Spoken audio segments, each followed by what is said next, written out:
All right, everybody, welcome back to Scratch the Vinyl. We're hitting our stride, aren't we, everyone? We are, you guys are finally warming up to us. Before, we are kind of like the smelly kid in class, who you were kind of like running away from, and now you're kind of like embracing us, throwing us deodorant, and kissing us on the mouth.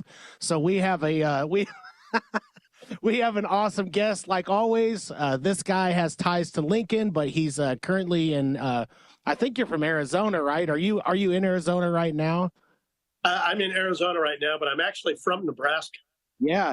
You went to, well, we'll get into that a little bit, but let me at least say who the heck it is. Let's give a round of applause for our guest. This guy's a touring musician, a big producer. He does a lot of amazing things, and I can't wait to talk to him. We have Michael Beck, everybody. Come on, let's give him a round of applause.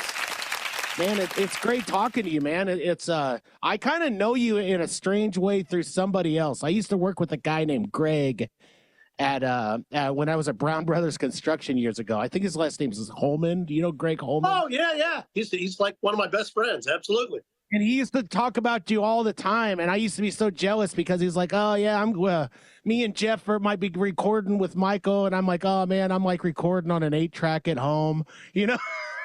Yeah. I did his record 10 years ago that he's still waiting to put out. He's a cool guy and a real, I think it was Shimmer Skin at the time they were doing, Yeah, and it was really cool. Did you do that whole? Did you do that little EP that they did? I did. Yeah. And it sounded so cool, man. It was definitely. I think I even tried to talk you into recording me, but like most times in my life, I didn't have the funds to get a guy like yourself. So I had to do the schlub thing. I had to get my own equipment, and I had to learn the hard way. Go to YouTube University. So Not a problem. I'm here when you're ready. So right on, man. So you come to Lincoln now and then as a producer, and you record. You have a Fused recording shirt on. You come here and you record people like Pasty Jenny and bands like that, don't you? When you come here? yeah, I usually I come to Lincoln 3 or 4 times a year to work out a Fuse. I'm usually there for 10 days to 2 weeks, and I'll usually record 1, 2, 3 records while I'm there, and then I bring them back to my studio in Mesa, Sound Vision recording, and I mix them here. So yeah, that 3 or 4 times a year, and have been for close to 10 years, I guess. So I got to ask you, how did you get into to production? Like, did you do it like I did, where you did it out of necessity? Like I would, me and my friends, we were recording out of like cassette tapes and our dad's stereos when we were younger. We just wanted anything to show chicks that we were cooler than we were. How did you get into it? Well, first of all, did it work? I did. If a guy like me can land a couple chicks now and then, I think it's a success all around. I got into recording out of a different sort of necessity.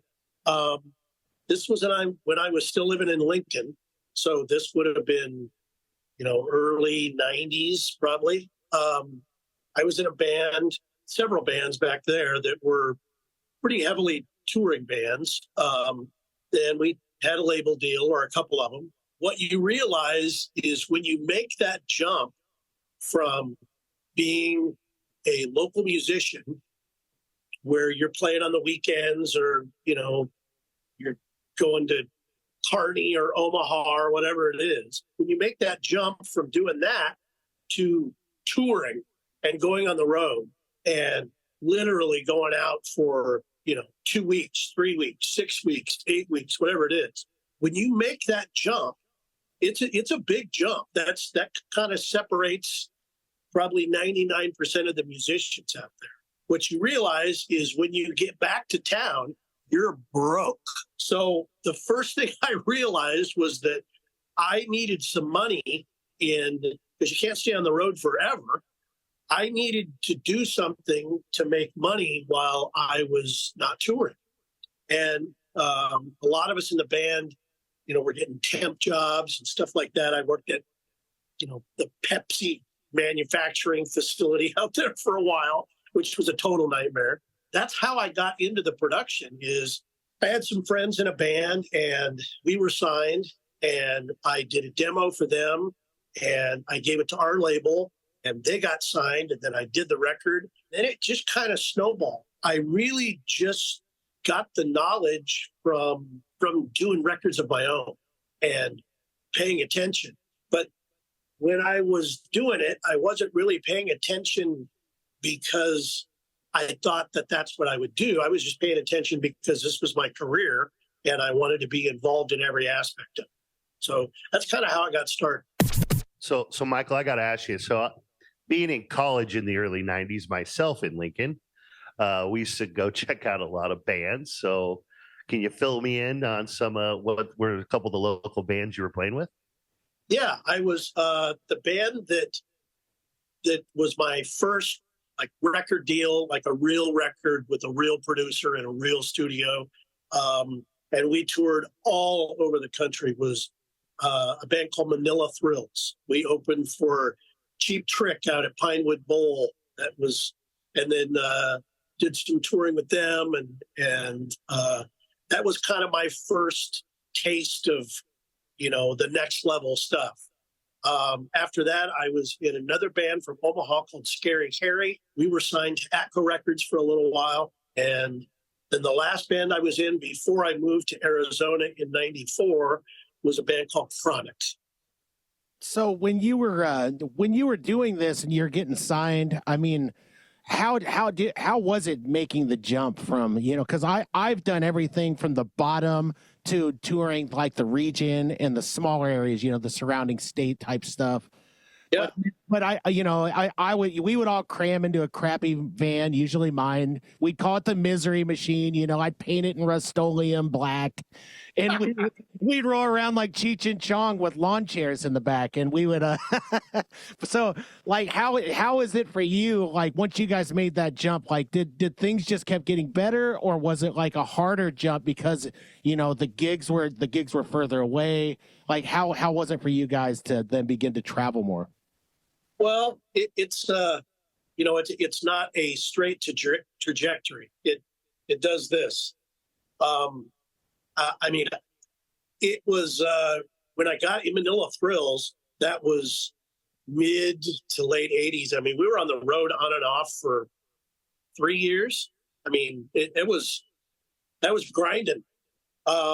You know, and like you say, you're in a van and you're just trying to make do as much as you can. And that's back in the day when you would go to a club in Minneapolis and you'd play 4 or 5 days there. And then you'd go to Minot, North Dakota, and you'd play for 4 or 5 days there. And you just kept leapfrogging all over the country.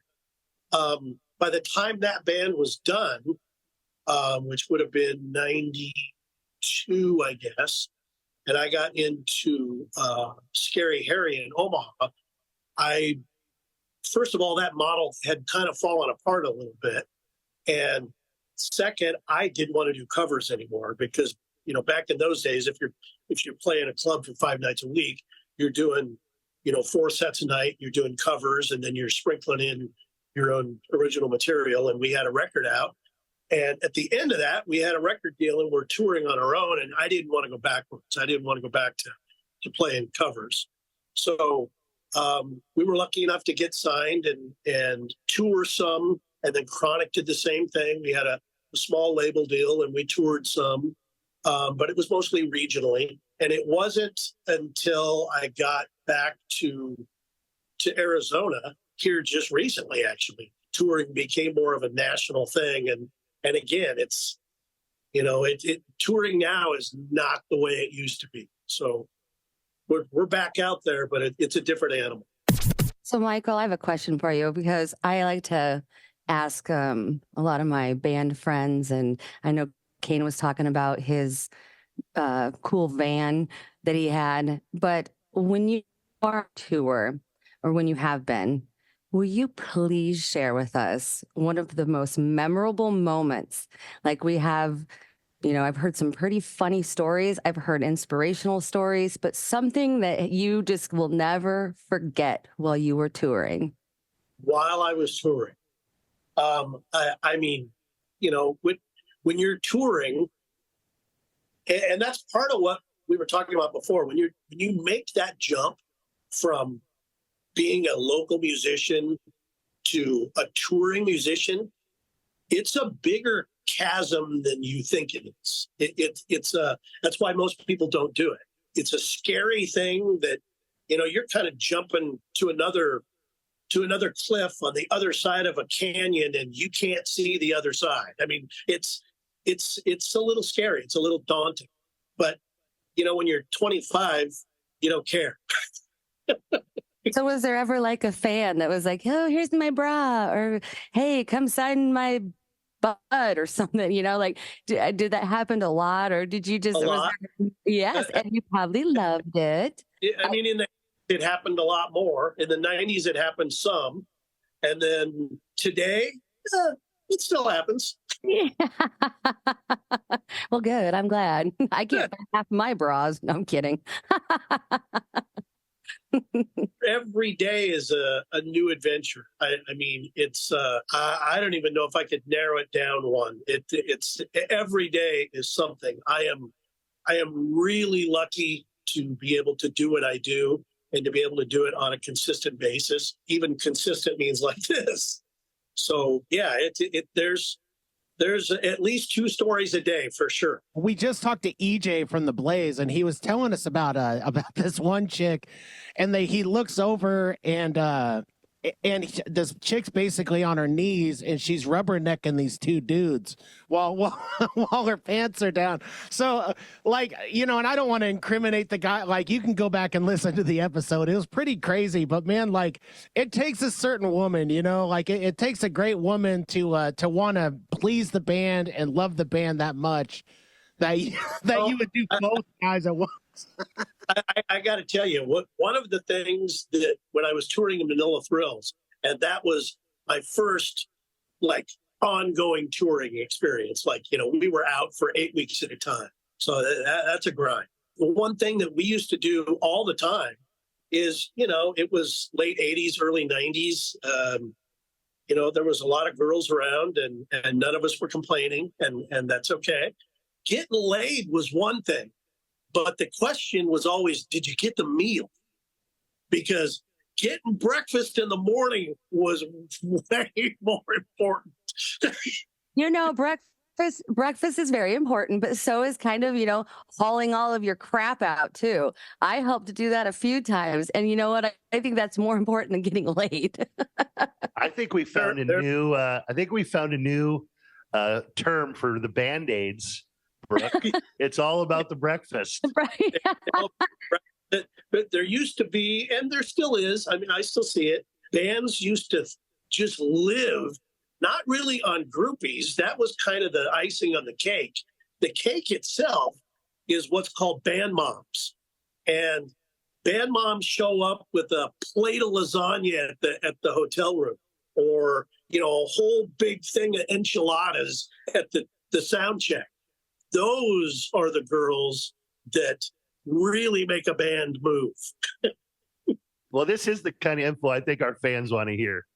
Yeah. So ladies, listen up. Bring enchiladas, tacos, spaghetti, bring a buffet. Also bring extra broth just to throw, I don't know. And learn how to know what kind of guitar pick they need, or the strings, right? That's right. Yeah. And incidentally, you don't really need the bras. So They honestly don't. They don't need them at all. I was reading stuff about Korn when they were on tour in their heyday, and Korn was notorious for doing some horrible things to chicks, like talking about inserting fish in certain orifices and all sorts of things. So I mean, we don't need to go there, Mike. But I mean, Brooke brings a great point to the she went above and beyond. Her and her friends would actually carry the gear out. I mean, they were basically like the roadies and everything. I still say to this day, where were these people when I was playing all the time? I was the one. I was the lead singer. I was the booking guy. I was everything, and I was the one carrying all the gear in. What the hell was I doing? Well, as a singer, you should know better. Let's start there. I needed you as my Jedi master to tell me son, you're doing it all wrong here. You were doing it so backwards. Just get out of here. You're done.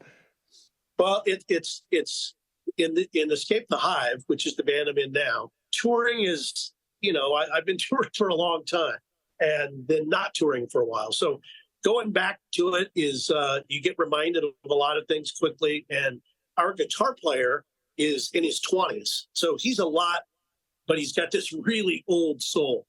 So and this is his first like touring band. So he is, we're schooling him a lot. So, Michael, I did see this. Like, you guys got a big event coming up here in September that you're getting ready to go on tour again. And you're doing an event to fund the van for the tour? That's right. We just got back from actually touring the Midwest here a couple of weeks ago. We were in Lincoln and Kearney and Omaha and Council Bluffs and Columbus and all through that area. And we just got back a couple of weeks ago. And sounds like, I think they're actually in the works as of right now. We might be back there in December, just as a side note. But yeah, we realized that coming back from this tour, even as opposed to a year ago, the van rental model has completely collapsed into something else. And so the money that we spent on a rental van, aside from being a logistic nightmare, was it was a lot of money.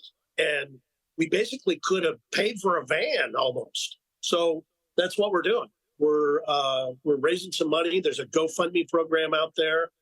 If you go to our link tree or go to our website, which is escapethehiveofficial.com, you can donate on there. You can buy tour shirts, and then if you want to pay a little more, you can do that. But yeah, we're in the midst of buying a van and putting some miles on it. So it's coming. All right. Well, our listeners and our fans and your fans, did you hear what he just said? I'm sure someone has an extra van that you could give them. I think he would appreciate it, and he would shout you out every show. We actually have a couple vans that we haven't pulled the trigger on, but that we're looking at. I think it's narrowed down to a couple. So really what we need is the money for the tires and the oil change and make sure the brakes are good and just a little help in getting the thing road ready. I said we were going to be back there in December. I think we have a show in Wyoming in November and through Colorado. And then, as you mentioned, the show here in Phoenix has turned into, and it didn't really start out that way. It's September 20th here in Phoenix. It's at a place called Cactus Jacks, which is a club we've played before, and a great club, great sound system, really cool place. And both of the other bands from here in the Phoenix Valley, being Whiskey Dogs and Adam's Fall, have both agreed to have all the proceeds go toward the van. So we are really lucky that we're in the music community that we're in. And September 20th should be what we hope to be a huge show. And either the purchase of a van or the tires for said. Are you guys doing mostly your own stuff, or is this still more of a cover band? Or no, it's our own material. We've got all new stuff. Yeah, we've got we're on a label called Vanity Music Group and Shock Records. We had our debut release last September, and we've been touring on and off ever since. We just released our second single actually in July when we were back in Nebraska. Our second single for a song called I Can See It came out. It's on YouTube right now, so please go take a look and laugh your way through it. All right, now's as good a place as any to run the Elegant Sasquatch Beard Co. commercial. We've got a new commercial for you. I think you guys are going to love it. Then when we get back after that, we're going to talk about some of our local sponsors, and we will get back to scratching the vinyl.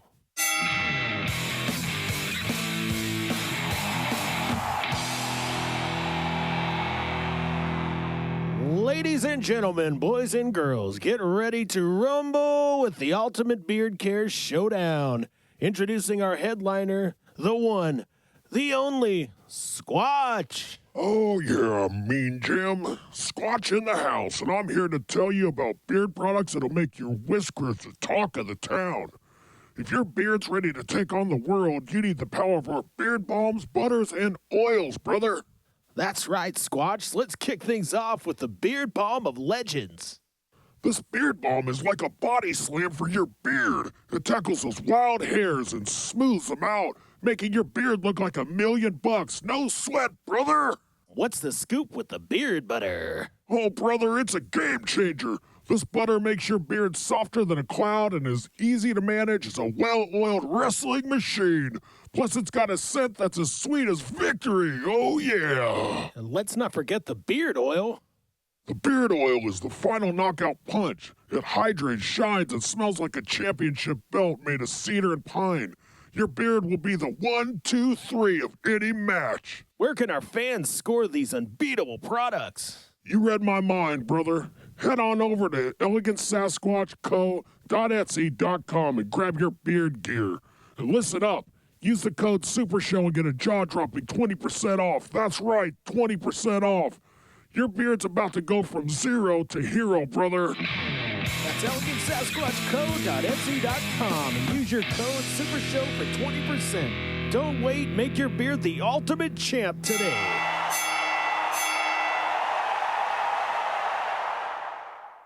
All right, there you have it, kids. There was the new Elegant Sasquatch commercial. Those are wacky guys, I'll tell you what. Love the commercials. I hope you guys are too. Other sponsors to mention, we have some great sponsors here locally. First off, we have Roots Music Shop. We have basically the best place around for instruments. If you want to buy, sell, trade, get new instruments, buy old vintage instruments, get your instruments worked on, go to Ryan, talk to him. He will obviously give you the best deals in town. He's just, I've been doing business with him for a long time. He's a great owner. He's just an awesome guy in general. And I promise you, if you mention to him that Kane or anyone from Scratch the Vinyl has sent you, I'm sure he will treat you right. You can also get records there. So if you scratch vinyl at home, if you've scratched the vinyl so bad that you need to replace it, go over there and see what he's got. He's always got some great vinyl sitting in those bins. Next, we have Sliding Tattoo. I think we have a pretty sweet commercial coming up here pretty soon for that also. Bryce is the best in the business. Bryce has been tattooing me for years. I've known him since we were kids. He's an amazing artist. And if you really want to step up your tattoo game, go to Bryce, get those tattoos from him, and just make your dreams come to reality. Bryce will take care of you. I guarantee it. We also have Your Turns Karaoke. Your Turns Karaoke is another great company. I'm glad that they want to work with us. Amy has some shows in town.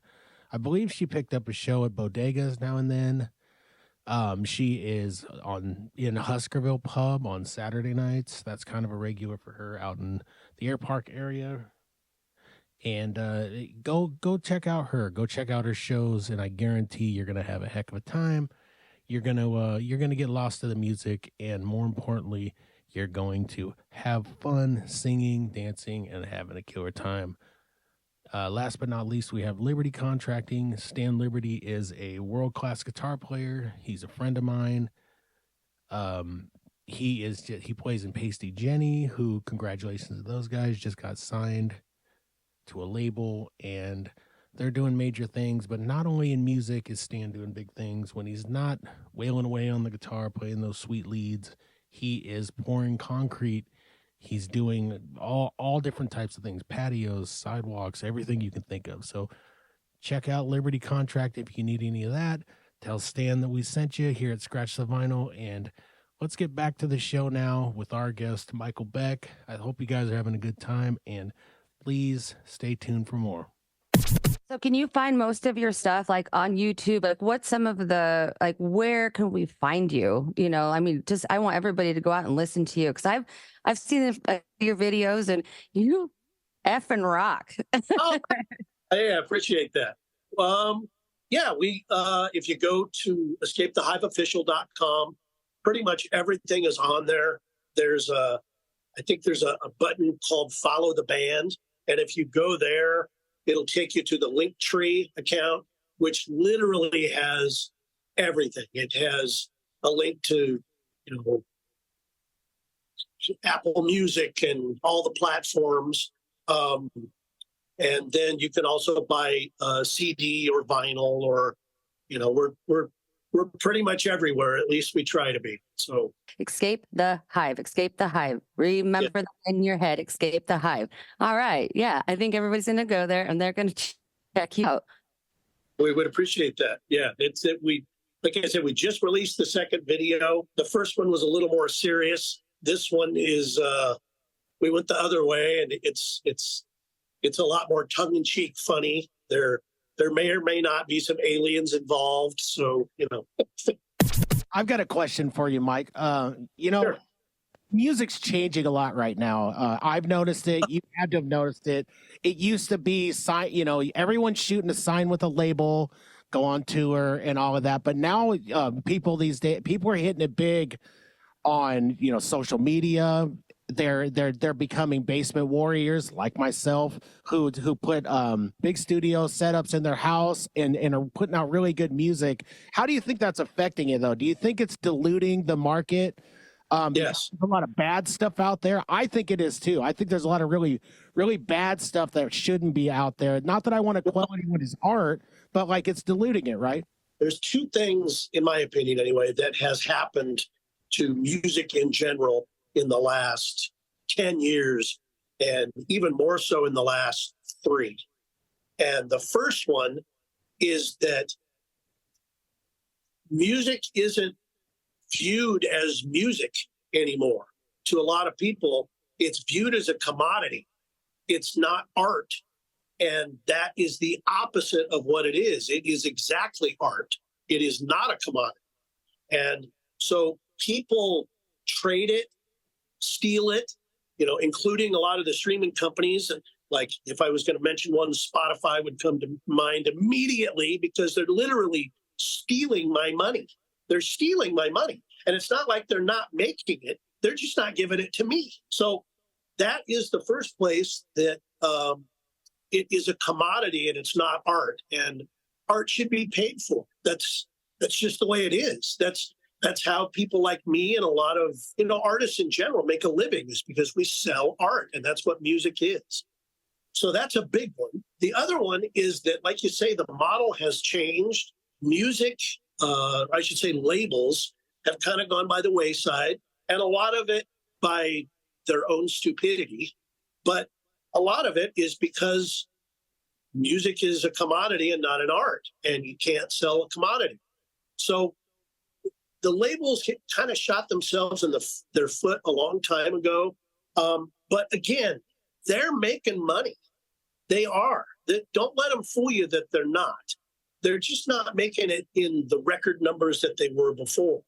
The difference is that back in the day, or whatever you want to call it, when you bought a record from Warner Brothers or from Mercury or from Columbia or whatever the label was, there was a bar.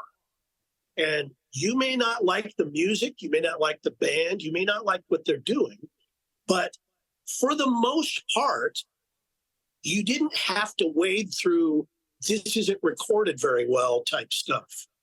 It was at a certain level where, you had to be a certain level of musician to get signed and make a record. With the advent of home studios, and while most of those have their place, and I'm not knocking them, the difference is that you don't anymore. So having a basic bar where at least the recording sounds pretty good is kind of gone. And because of that, you've got to wade through an awful lot of crap that doesn't sound good and really isn't a good representation of the band itself to get to something that is. And that's kind of a shame. Well, and you have all of that social media now. You have TikTok and Instagram, and anybody and everybody, they could go on there and they're just waiting to be famous, or they're trying, and you have to go through a lot of crap just to find the good stuff. And I really think, though, and I think it was David Grohl, so, he just said, just rock it as hard as you can and love what you do. And if you're good, you're going to make it. And so we got to just kind of go through that shit to find the good stuff. And it sucks that you have to do that. But you know what? Live music and going out on a stage, watching them, that's the best. That's where you know who the good people are. And that's why we advocate going to live shows, because I mean, it's like a vinyl compared to a CD. It is, live shows or watching it on YouTube. It's completely different. And you got your own vibe, you can do whatever you want. But in my opinion, those live shows really show who you are. And it's kind of just puts you in a place of, like you get memories from that. You have serenity. You love that. And that's what I love about you being an artist and touring and showing people and giving people your time and your art. And wherever you are, I highly recommend people go see you. And I know you said you're going to Lincoln. And do you know where maybe in December you're going to be? Last time we were through, we played a place downtown called Gray's Keg. So I think we'll probably be there again. That's my guess. Karen at Gray's was really good to us, and we liked playing there. So I think we'll probably be there again. There's some really good people there. Yeah, we're good friends with them. And I think, Brooke kind of hit it on the head a little bit. This is a little bit what our show's about, is we really want to feature artists that are out there making things happen.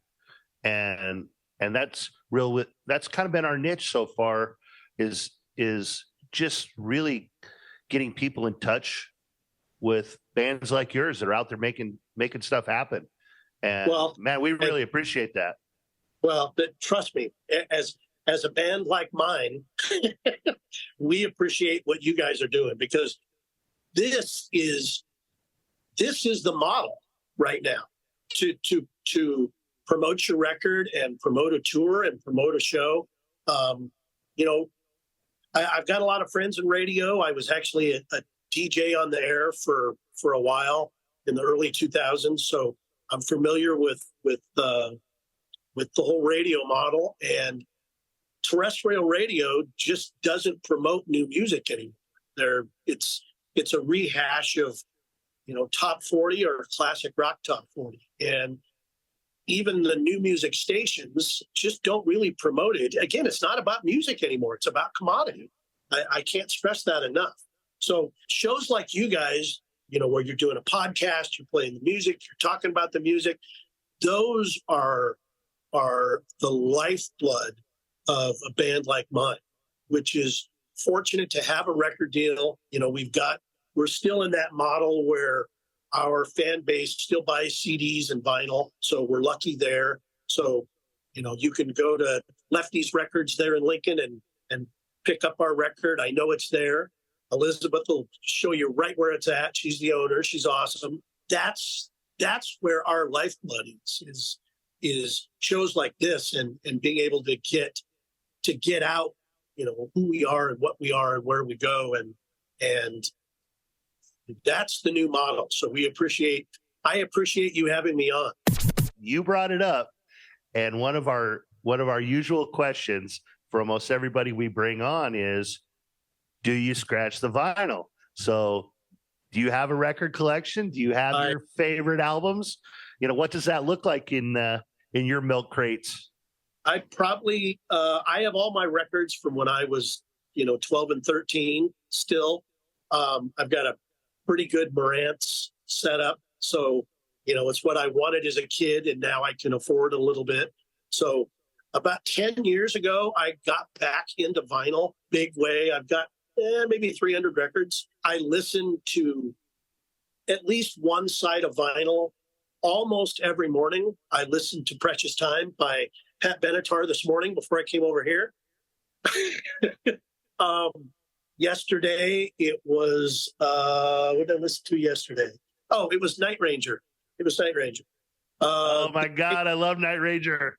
It was Dan Fogelberg's greatest hits. So it kind of moves around as far as genre. I don't like to be clubbed over the head with Iron Maiden as soon as I wake up most times. Man, you're really making Randy excited, though. These just some I'm a kid of the 80s. So, I grew up listening to 50s, 60s, 70s and grew up in the 80s. And so you just hit three of my favorite.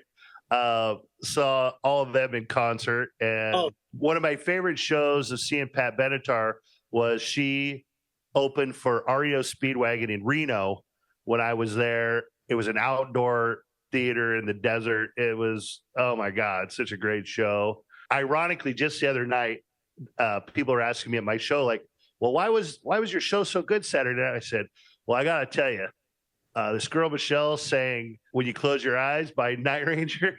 Oh, yeah. And I go, there's something about it. Like, she just killed it. And it brought me back to another time period. And it's funny. I saw Night Ranger. They opened for Rat. Like, here was this two obscure bands. It was a great show. Oddly enough, you bring up that Night Ranger song, When You Close Your Eyes. If you look at the video for Separate Lives by Escape the Hive, that was kind of the inspiration for that song. So it actually features the kid that plays a younger version of me as my son. So yeah, I'm right there with you. I am a huge vinyl fan. This Is Gonna Sting is the name of the record. Came out in September, and I think the vinyl came out, I think, right before Christmas. And getting the vinyl, my record on vinyl in the mail was a bit of a tearjerker. Man, hearing about all these great albums, I'm going to be honest. I don't know about you, Brooke, but my nipples are rock hard right now. Like, you could cut glass with these nipples. I consume a ridiculous amount of music. We were just talking about this before. Like, I might be obsessed with music. I always have been. But man, just having these conversations with you and hearing all these great bands and all the wonderful things you've done, I mean, it literally does. It gets me pumped. It gets me pumped as a musician, as a producer. It makes me want to work. It makes me want to put in the work to be better and kind of jump the hurdle of some of these, not to say crappier acts, but you know what I mean? Like these people who we want to kind of get past, and we kind of want to make the music business great again. Well, you know what? You guys make me want to be a better me. You're awesome. We are so awesome. And you know what? And you want to know something? I think we have well, Kane, I'm going to need your nipples because I think that's what we're going to use for the needles from now on. Kane's nipple needles. I love it. Kane, I can't wait for you to now put Dan Fogelberg on our Spotify playlist now that Michael brought it up, by the way. Because I don't know if you guys know who Dan Fogelberg is, but it's his first album was one of my favorites. Oh, absolutely. In fact, that song, is it The Conductor? Is that the name of the song? It literally is there's a handful of songs that I just turn into a 10-year-old girl and just make me cry. And I'm such a puss for admitting that, but it's the truth. You only said what I was going to say. Of all the singing that you've done, Michael, because you've done cover bands like I have and everything, are there any lyrics that every time you see them or every time that you sing them, they just blow your mind? Like what's a lyric? I mean, I know it's hard to put a guy at the top of their head, but is there a lyric that just really blows you away every time you think about it? All right, I'm going to date myself a little bit. Not that I haven't done that already. But remember that song? I can't even remember who it's by. It was early 70s called Magnet and Steel. You are and I am steel. Remember that song? I do. I thought up until maybe a year ago that it was, you are a madman. I had no idea that it was Magnet and Steel. None whatsoever. I just found out. I think I was singing it in the car with my wife, and she's like, "What are you saying?" That's why karaoke is so important. So you can actually read the lyrics.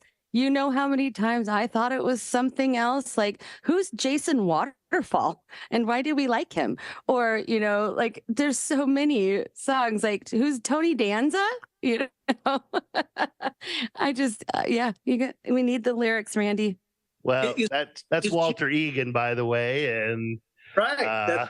yeah, one of the best ones I saw he did with Stevie Nicks. But yeah, that dates us back a little bit, Michael. But I appreciate it. Yeah, and it's a common problem. I mean, Jimi Hendrix didn't say, "I'm going to kiss this guy." That's not what he's saying, but I thought it was for a long time. That's a part of the world that kids are missing these days. And I'm glad that like albums are selling again on vinyl because it's so much fun to pull those open and have the lyrics there on the inside. It's just like when we had cassettes, like that was my favorite part was like, I would use them as a poster. I would sit there and I would look at every single lyric and just hope that, I can quickly learn the song and remember it that way. So, I mean, it's just, this is the experience of music, isn't it, Mike? I mean, it's just, man, your hair is like, I don't know where you are, but your hair is like flowing. Like, this is like the perfect thing, dude. It's. I was just going to bring that up. It looks beautiful. Like, I just feel like I just want to grab it and just, I don't know. I have a White Snake fan that follows me everywhere and just blows air. That's all it is. I was just going to say that you could do a remake of the White Snake on that car. Sorry about that, Mike. You were just looking majestic there for a second, man. Like, if I could run my hands through that hair just for a second, I would. You better watch out. Next time you come to Nebraska, we're going to be all up in your hair. It's beautiful. I'm jealous. Well, hopefully December you'll get the chance. Oh, I will. Absolutely. Just remember, Brooke, breakfast in the morning. You know what? I will. I will bring actually lasagna at night and breakfast burritos in the morning and whatever you need. And I can maybe carry your drums, guitar, and some stuff out. Well, She'll do it, Michael. She'll do it. Well, I'm the singer. I don't give a shit about what you're carrying other than well, I can get your mic then. I will take your mic. The only wisdom that I ever learned when I was playing a lot, and this is something that I can pass down to the youngsters, and maybe you'll attest to this, is when it's 3 a.m, you never try the sushi or potato salad at a gas station. You just don't do it. Never. No. Diarrhea will follow violently immediately. And don't invite random people at the gas station to come party with you at the hotel that you're staying in. I got to tell you, if you get truck stop sushi at 3 a.m. on the way out of town, and it's 5 a.m, and you're on the road trying to make it to Oklahoma City, and there's no stopping, those plastic garbage bags are a thing. You might need to invest in like a Levine or whatever the toilet in your van, just even if it's like a little, No. There is a rule, even if you're touring on a bus, which I've been fortunate to several times. If you're touring on a bus, the rule is no solids, none, just liquid. Then you need that sushi. Yeah. There's no solids. That the bus driver that's one of the first rules he tells you before you walk on the bus. No solids. It wakes up everybody in the morning. It takes 3 days to get the smell because not all the windows open. It's not a good thing. But do you ever have you ever played jokes or stuff, with your band members, and you could be like, oh, you know what? I didn't realize what was happening, and tape all the windows shut and lock all the doors, and that'd be a good joke. Yeah. You guys do that with each other? Do you ever? Well, most of the time, our big thing right now is, again, Conrad is our guitar player is a little younger, so he's kind of new to this touring thing, and he's also a guitar player, so he's late everywhere, all the time, without exception.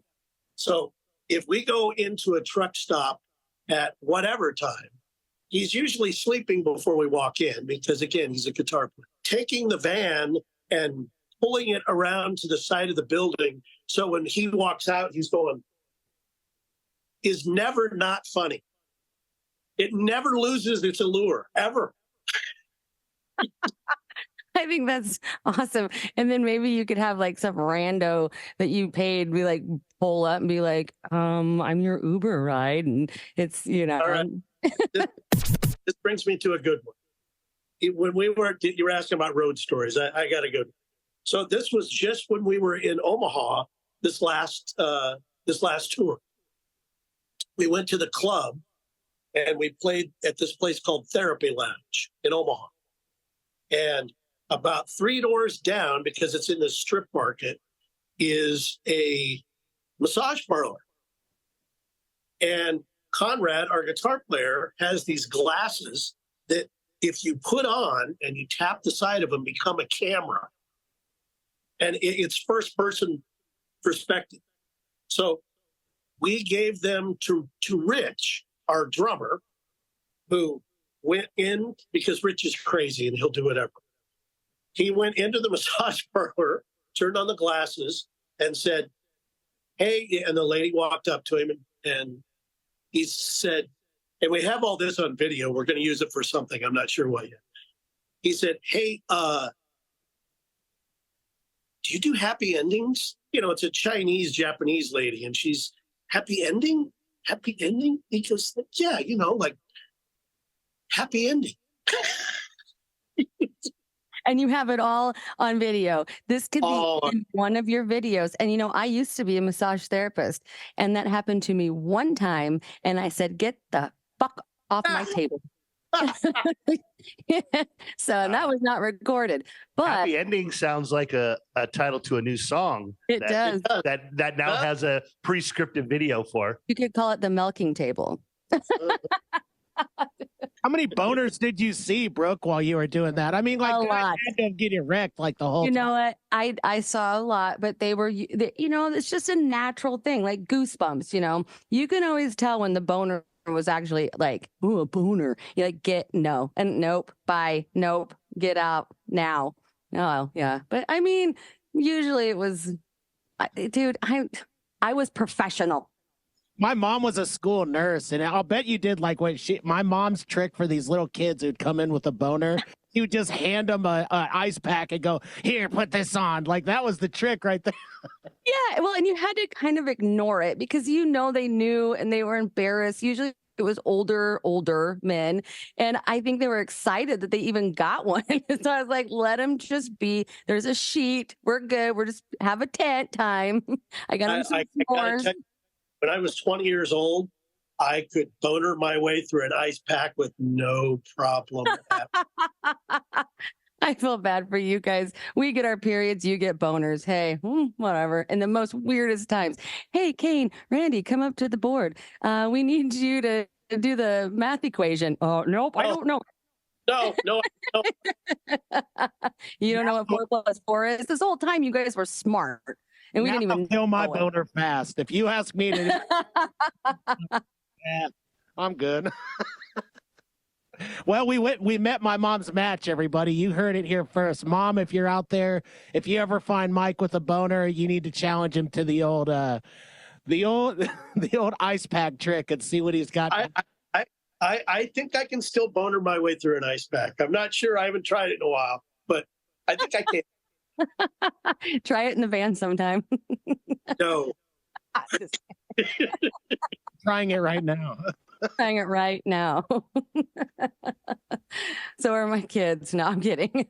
Well, Mike, we've had a great time talking today, and we definitely want to get you back, especially if you guys come out here in this area again in December. We'd love to promote you guys and maybe get some of the other guys on with you and Sure. get some more insight to what you're doing, especially, you know, if you're promoting some new material. Don't be afraid to let us know what's happening. And man, we really appreciate your time today. Absolutely. I appreciate you giving me the forum. But I got to warn you, if you get the 5 of us together, it's a whole different interview. Well, it Hell sounds like yeah. we need to come to a show and maybe get everybody together and see what turns up. Us three together and you five. Oh man. These, in fact, I think there's one on the Facebook page right now. We do these kind of video updates with all five of us, and it is unscripted. It never goes the way it's supposed to, and we kind of try to leave it that way. The five of us together is it's a whole different thing. Well, we talk about the camaraderie and when you are with people and you perform with people that you love, the Yes. music is better and you can see it on stage. And it's like these two guys that I get to be with, I love them. And you have this vibe and this energy, and it really does matter. And sometimes, there are people like, oh, this doesn't vibe with me. We'll go to another band or we'll do something else. But when you find those people, Yes. like that is a huge part of it, I believe. Anyway, it's part of the art. It is the biggest part of it. I was in a band before this one, and throughout your career, there's always one guy. There's always one guy that's bringing the room down, and I am so fortunate to be able to be playing with the guys that I'm playing with right now. They're unbelievable top shelf musicians, and we all get along. If we're not laughing, it's because we're singing and playing. It's a constant thing, and it is for a guy like me that's been doing this for a while, that is never lost. It's a privilege, and I'm happy. Escape the Hive just has a vibe about it that is pretty rare, and we try and make sure it stays that way. We can tell. I mean, it is awesome. Your music is beautiful. Escape the Hive. And you guys are like, I am so into like energy and like the way that people are on stage. And it just gives us that, like, us fans that get to watch, you probably inspire so many people that you have no clue. I mean, I know but just watching you guys, your music is, it's I love it. And I hope everybody goes and checks it out because it's so cool. And especially people that are here in Lincoln, I hope they get to come down and see you. I very much appreciate that. Every show is a little different. We're not one of those bands that we're a 70s style original hard rock band. So it's along the lines of Night Ranger and Journey and Boston, where, there's no canned vocals. We do 4 and 5 part harmony, and it's live guitar solos with akin to what you would see in the 80s. And so it's a show. You heard it here, everybody. Listen to Escape the Hive and check out Michael Beck when everything that he does. We really want to have you back sometime, man. Keep checking in with us. Maybe we'll see you here when you're here in Lincoln. But like all good things, this thing has to come to an end. We're wrapping up the show. We want to thank you so much for being on the show, Michael. It's been an absolute privilege to have a pro like you. Thank you so much. Thank you. Thank all of you. I really appreciate it. Thank all your listeners, and hope to see you all soon. All right. Well, all right. Till the next time, kids, tune in to Scratch the Vinyl.